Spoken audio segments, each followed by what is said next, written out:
At 07:15 on September 20th, 1944, Major Charles Carpenter climbed into the cockpit of his L-4 Grasshopper at a Ford airstrip near Arracourt, France, watching fog roll across the runway, thick enough to hide German Panther tanks advancing 3 miles away. 31 years old, 400 flight hours as an artillery spotter, 0 tanks destroyed. The Germans had just launched a counterattack with the 5th Panzer Army, 47 Panther tanks, 30 armored cars. The 4th Armored Division's Combat Command, A, was pinned down. Carpenter's job was simple: fly over enemy positions, call in artillery coordinates, watch other men fight. The L-4 Grasshopper was a military version of the Piper J-3 Cub. Fabric-covered wings, 85 mph top speed, 2 seats, no armor, no guns. German soldiers called them Maytag Messerschmitts because the 40-horsepower Continental engine sounded like a washing machine. American artillery spotters flew 500 missions per month over France. German troops rarely shot at them. Killing an unarmed spotter plane would reveal your position to every Allied gun within 10 miles. It was a gentleman's agreement that kept pilots alive. But Carpenter had watched that agreement break men. 3 weeks earlier, his 4th Armored Division had lost 41 Sherman tanks in 6 days near Luneville. 32 crews killed. German Panthers could spot Shermans from 2,200 yards. By the time American tank commanders saw the enemy, Panther guns were already firing. 75mm shells punched through Sherman frontal armor at 800 yards. Most crews never made it out. Carpenter flew over the burning tanks every day, counted the bodies, called in the coordinates, watched smoke rise from hatches that would never open again. His radio crackled with desperate voices calling for artillery support that arrived too late. He could see German armor maneuvering, could track their positions, could do absolutely nothing except report and watch American soldiers die. 3 months of that had changed something in Carpenter. 2 days earlier, he'd cornered an ordnance technician and a crew chief at the airstrip. Asked them a question that made both men stare at him like he'd lost his mind. Could they mount M1 bazookas on his Grasshopper's wing struts, wire the firing mechanisms into his cockpit, turn a fabric-covered observation plane into something that could fight back? The technician had laughed, then stopped laughing when he realized Carpenter was serious. To see how this unauthorized mod turned a spotter into a tank killer, hit like and subscribe now. It helps us share these legends. Back to Carpenter. By dawn, 6 bazooka tubes jutted from his wing struts like metal fangs, each one loaded with a 2.36-inch rocket. Each rocket packed enough explosive power to punch through 3 inches of armor plate. Carpenter had painted "Rosie the Rocketer" on the fuselage in white letters. The fog was lifting. Through the dissipating gray, Carpenter could see shapes moving toward Combat Command. A, Panther tanks, and he had 6 rockets with his name on them. The idea had come to Carpenter 3 weeks earlier during the siege of Luneville. He'd been flying reconnaissance over German positions when he spotted a column of Wehrmacht trucks moving supplies to the front. Perfect artillery target. Carpenter radioed the coordinates, waited. By the time American guns found the range, the trucks had vanished into the forest. He'd watched the shells land on empty road. That night in the officer's tent, Carpenter met 2 other L-4 pilots, Lieutenant Harley Merrick and Lieutenant Roy Carson. They had been drinking and talking about a crazy idea. What if they mounted weapons on their Cubs, not for defense, for attack? Carson had already tried it, strapped 2 M1 bazookas to his wing struts, destroyed 2 German supply trucks near Metz. Command hadn't officially approved it, but they hadn't stopped it either. Patton's Third Army was moving too fast to wait for official paperwork. Carpenter found an ordnance technician named Sergeant William Morrison the next morning. Morrison was a farm kid from Iowa who could fix anything with wire and determination. They worked on the modification for 2 days. The technical challenge was weight. The L-4 Grasshopper had a maximum cargo capacity of 232 LABs. A single M1 bazooka weighed 13 LABs. 6 bazookas meant 78 LABs. Add the mounting brackets, the electrical wiring, the firing switches. They were pushing the aircraft's limits before they even loaded the rockets. Each bazooka had to be angled slightly upward, 15 degrees. This gave Carpenter a fighting chance during shallow dives. The rockets wouldn't drop straight down. They'd arc toward the target while Carpenter pulled up and away from return fire. Morrison wired the firing mechanisms to a panel he installed just left of Carpenter's seat. 6 toggle switches, 1 for each rocket. Flip a switch. A battery sent an electrical charge through copper wire to the bazooka's igniter. The rocket's propellant caught fire. 2 lbs of thrust pushed the projectile down the tube at 280 feet per second. The warhead was the M6 high-explosive anti-tank round, 6.5 inches long, 3.4 lbs. The shaped charge used the Monroe effect. Upon impact, copper lining collapsed inward, formed a superheated jet.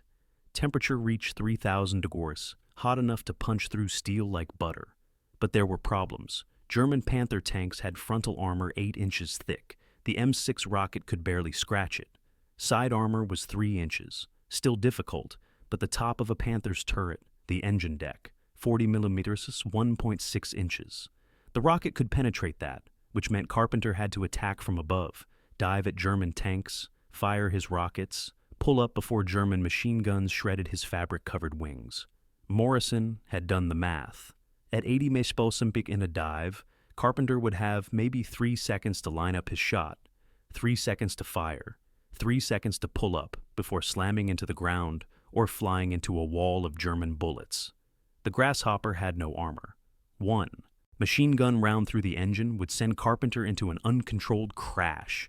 1 bullet through the fuel tank would turn the aircraft into a fireball. Morrison finished the last wiring connection, stepped back, looked at Carpenter. "You sure about this?" Carpenter thought about the 32 tank crews that died at Lonville, about the voices on his radio calling for help that never came. Carpenter pushed the throttle forward. The Grasshopper lifted off the runway. The fog was gone, and directly ahead, 5 Panther tanks rolled toward Combat Command A. Time to see if this worked. Carpenter spotted the first Panther at 1,100 yards. The tank was moving northeast along a tree line, turret rotating, searching for American positions. Behind it, 4 more Panthers. Between them, half a dozen armored cars. The entire German column stretched maybe 800 yards. Carpenter's hands were shaking. He'd never fired a weapon from an aircraft before, never attacked anything more dangerous than a supply truck. Now he was diving at 5 tanks that could kill him with a single burst from their machine guns. The Grasshopper descended through 800 feet, 700, 600. At 500 feet, the Germans saw him. A Panther's hull-mounted machine gun opened fire. Tracer rounds arced up like angry fireflies. Carpenter heard fabric tear, felt the aircraft shudder. A round had punched through his left wing, missed the strut by inches, 400 feet. The lead Panther filled his vision. Carpenter could see the commander standing in the open hatch, could see the man pointing at him, shouting orders. Carpenter flipped the first toggle switch. Nothing happened. He flipped it again. Still nothing. The electrical connection had failed, or the battery was dead, or Morrison had crossed a wire somewhere. 300 feet. The Panther's turret was turning toward him. That 75mm gun could swat him from the sky like a fly. Carpenter flipped the second switch. The bazooka fired. The rocket screamed from its tube. White smoke trail. The Grasshopper lurched sideways from the recoil. Carpenter fought the controls. Watched the rocket arc down. It struck the Panther's engine deck dead center. The explosion sent metal fragments spinning through the air. Black smoke poured from the tank's engine compartment. The Panther lurched to a stop. The commander dropped inside the turret. Hatches slammed shut. 1 tank immobilized, 5 rockets left. Carpenter yanked the stick back, climbed. The Grasshopper groaned under the G-forces. More machine gun fire followed him up. Rounds whipped past his cockpit. 1 bullet shattered his instrument panel. Glass and metal sprayed across his lap. He was at 800 feet when he banked hard left. The remaining Panthers had scattered. German commanders had realized this wasn't just an observation plane. This thing had teeth. Carpenter circled, looking for his next target. An armored car was racing toward a stone farmhouse, trying to find cover. Carpenter pushed the nose down, entered his second dive. 600 feet, 500, 400. He fired the third rocket. Direct hit. The armored car erupted in flames. Ammunition inside started cooking off. Secondary explosions tore the vehicle apart. Carpenter had 2 problems now. First, he'd fired 2 rockets. That meant his Grasshopper was now asymmetrical. The right wing was heavier than the left. The aircraft wanted to roll starboard. He had to fight the controls to keep it level. Second, every German on the ground knew he was hostile. A Panther's main gun fired. The shell passed so close Carpenter felt the pressure wave. His ears rang. The Grasshopper bucked like a horse. For a second, he thought he'd been hit, but the controls still responded. The engine still ran. He fired his fourth rocket at 300 feet. Missed. The projectile slammed into the ground 20 yards from a Panther. Dirt and shrapnel peppered the tank's side armor. No penetration. Carpenter had 2 rockets left, and he was out of altitude. He pulled up, leveled off at 1,000 feet. His fuel gauge showed half empty. He'd been in the air 20 minutes, felt like 20 hours. Then he saw them down below. Combat Command A's trapped support units, water trucks, supply vehicles, 40 men pinned behind a low ridge. German Panthers were advancing on their position. In 5 minutes, those men would be dead or captured. Carpenter turned south, pushed the throttle to maximum. The Grasshopper screamed back toward the airstrip at 90 mph. He needed more rockets, and he was going back for a second run. Carpenter landed hard at the forward airstrip. The Grasshopper bounced twice, skidded to a stop. Morrison was already running toward him, with a crew of ordnance handlers. "How many?" "2 confirmed," Carpenter shouted over the engine noise. "Maybe 3. Need to reload now." Morrison's crew went to work. They had practiced this. 6 men, 6 rockets, 2 minutes. Each bazooka had to be reloaded from the rear. 1 man held the tube steady. Another slid the rocket in, secured the electrical connection, moved to the next launcher. Carpenter didn't shut down the engine, didn't climb out, just sat in the cockpit watching the clock. Every second mattered. Those trapped support units at Arracourt were still pinned down. 1 minute 40 seconds. Morrison gave the thumbs up. Carpenter released the brakes. The Grasshopper rolled forward, lifted off. He was back over Arracourt 12 minutes after his first attack. The situation had changed. The immobilized Panther from his first run was still smoking, but the other tanks had regrouped. They'd formed a defensive perimeter around the trapped American support crews. German infantry had dismounted from their armored cars, were moving forward through a wheat field. Carpenter came in from the east, sun behind him. The Panthers didn't see him until he was at 600 feet. He fired 2 rockets in quick succession. The first missed, struck the ground between 2 armored cars. The second hit an SSDKFZ, 251 half-track dead center. The vehicle's fuel tank exploded. Burning gasoline spread across the wheat field. German infantry scattered. The trapped American waterpoint crews saw their chance, started their trucks, broke cover, drove hard for friendly lines, while Carpenter made another pass. His last 2 rockets both hit. One struck a Panther's turret ring, jammed the traverse mechanism. The tank could still move, but couldn't aim its gun. The other hit an armored car and disabled it. Carpenter climbed to 1,100 feet. Circled. The German attack had stalled. The Panthers were withdrawing, pulling back toward their own lines. The American support crews had escaped. Carpenter returned to the airstrip, landed, shut down the engine, sat in the cockpit for 5 minutes. Hands wouldn't stop shaking. Morrison approached carefully. "You okay?" Carpenter nodded, reloaded. That afternoon, Carpenter flew a 3rd sortie, found a German supply column near Nancy, destroyed 2 more trucks. When he landed, there were 15 people waiting at the airstrip.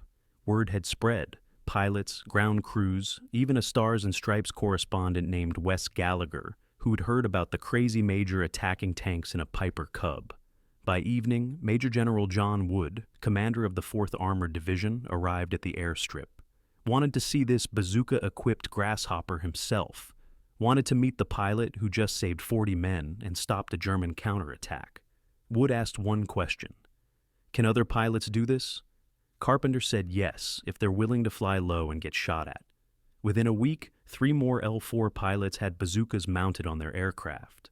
Lieutenant Ralph Whiteale, Captain James Parker, Lieutenant George Wilson.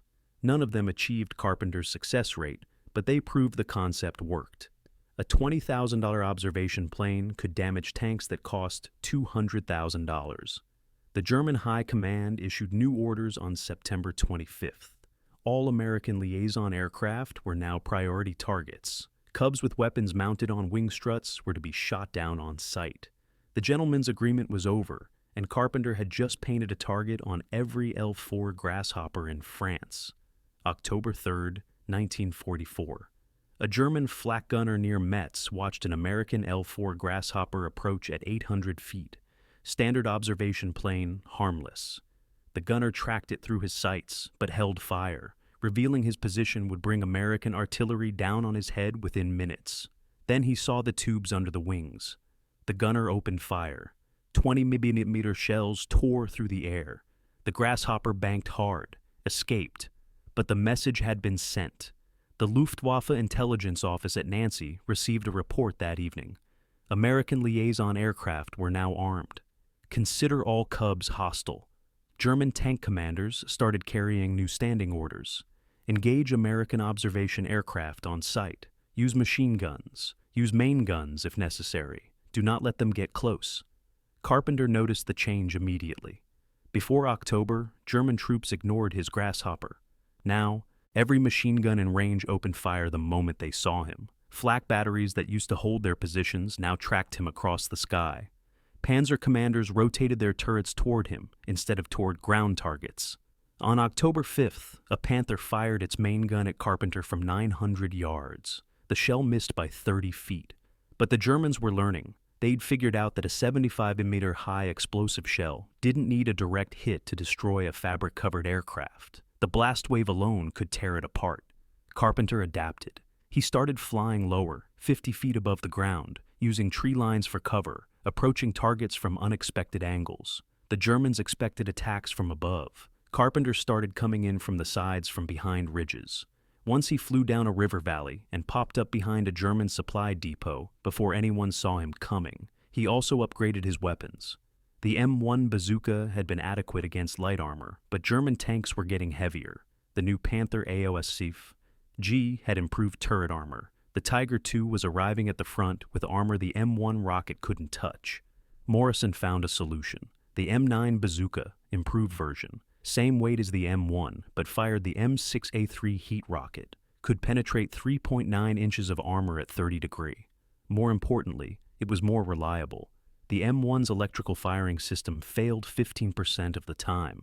The M9 rarely malfunctioned. Carpenter's ground crew removed his 6 M1 launchers, installed 6 M9s. The new rockets weighed slightly more.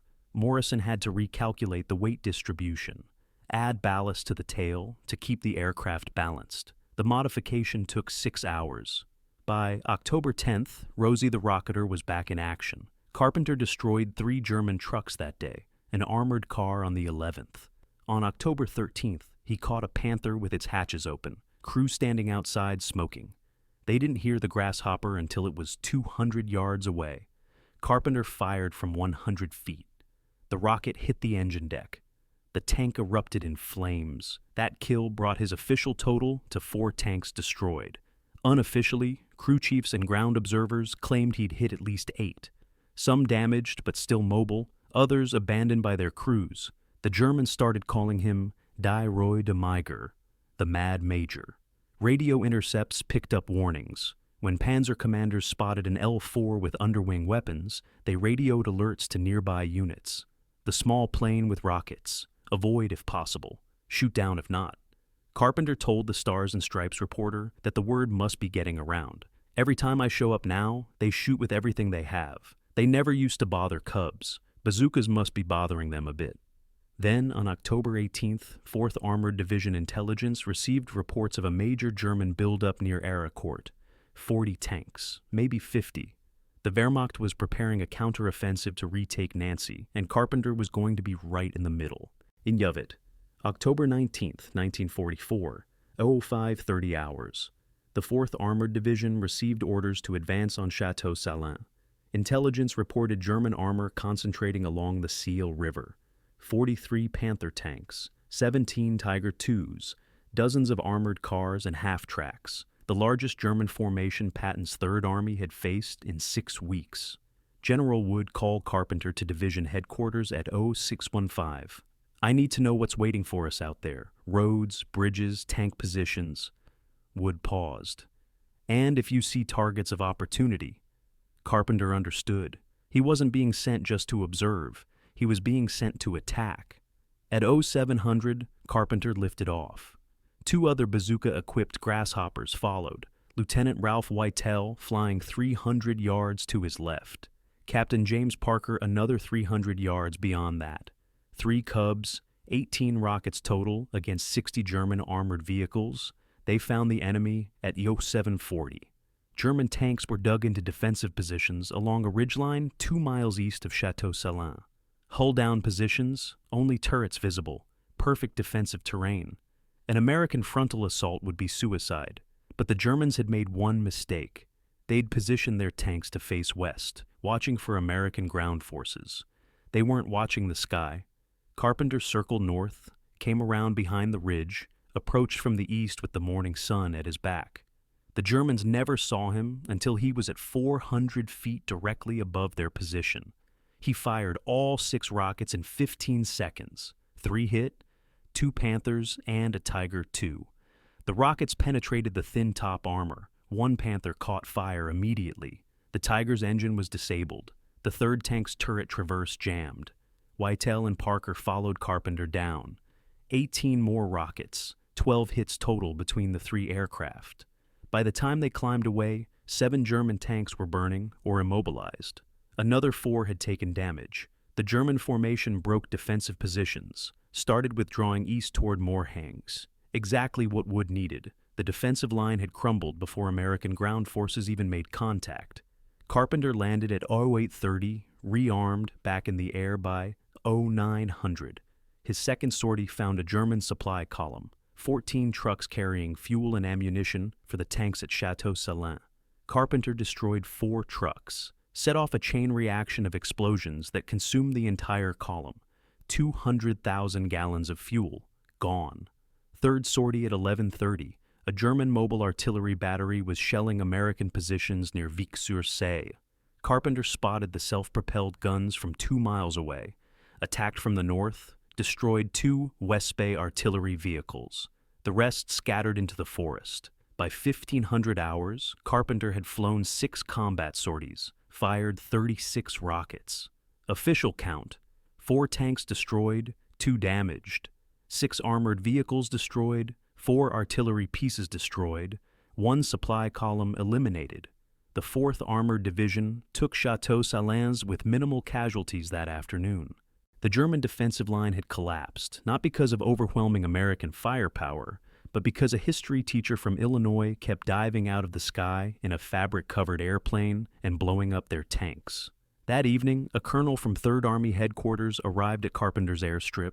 He carried orders signed by General Patton himself.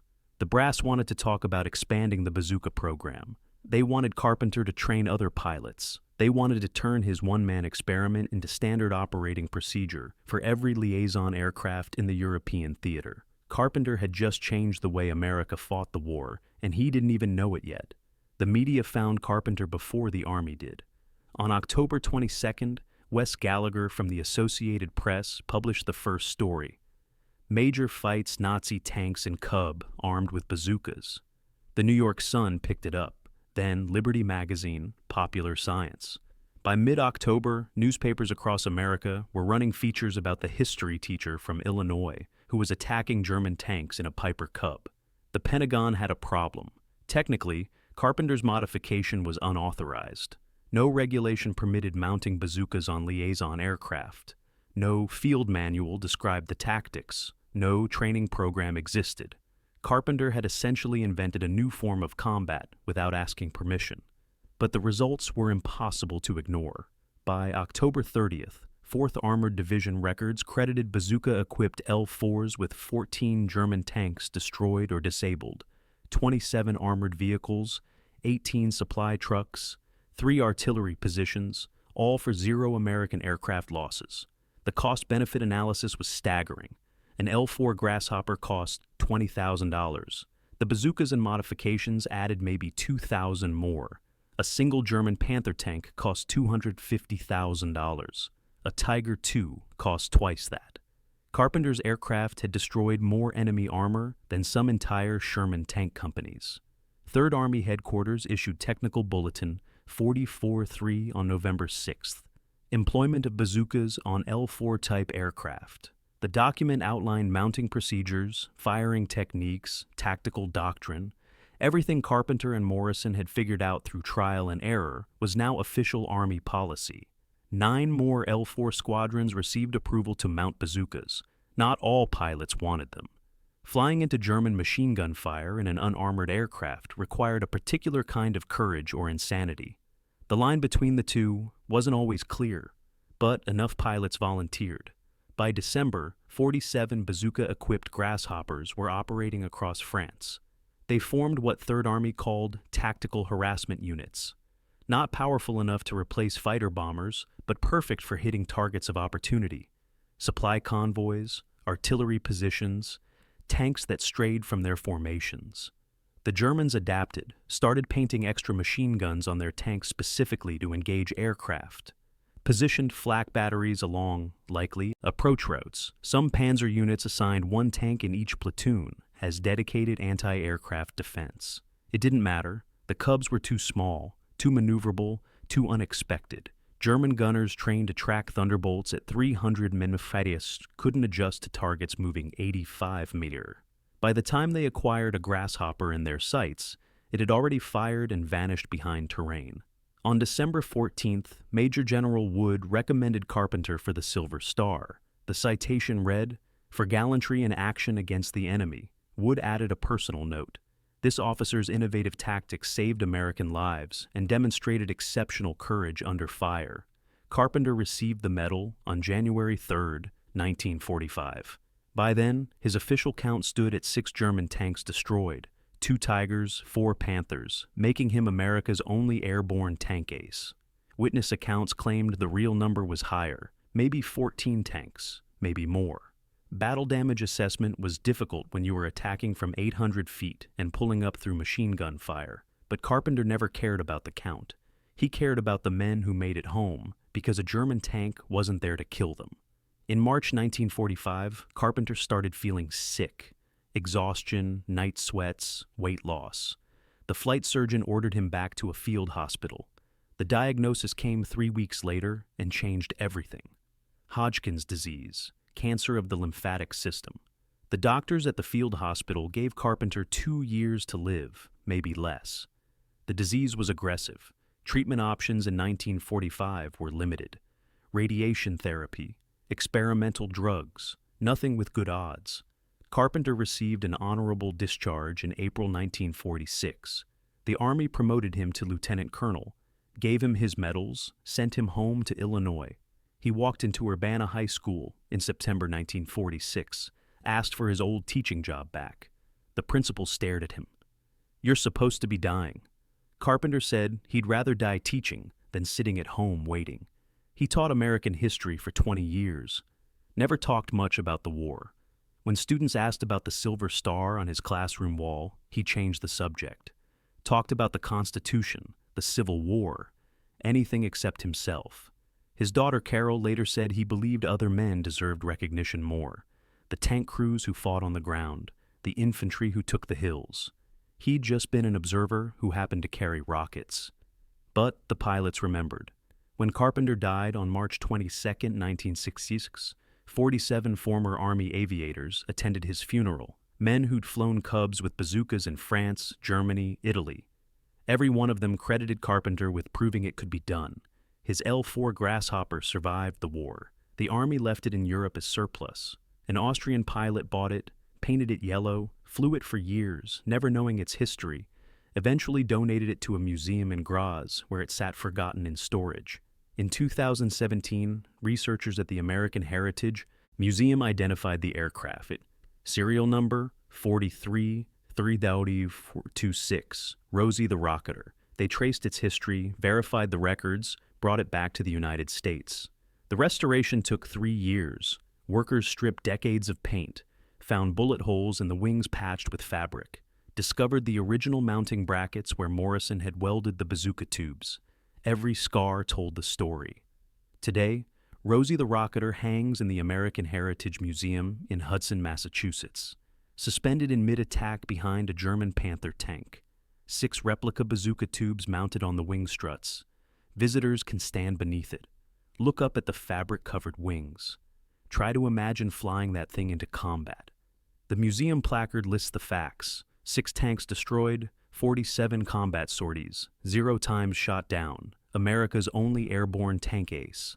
But numbers don't capture what Carpenter really accomplished. He saw men dying, saw a problem no one else had solved, and instead of accepting it, he grabbed some bazookas and a can-do attitude and invented a solution that changed modern warfare. Every Apache pilot flying today owes something to a history teacher who wouldn't accept that observation planes had to be defenseless. If this story of courage moved you, please hit that nice like button. It tells YouTube to share this legend with more people. Subscribe and turn on notifications so you never miss these rescued histories. Tell us in the comments where you are watching from and if anyone in your family served. We are a global community keeping these memories alive. Thank you for watching and for making sure Charles Carpenter is never forgotten.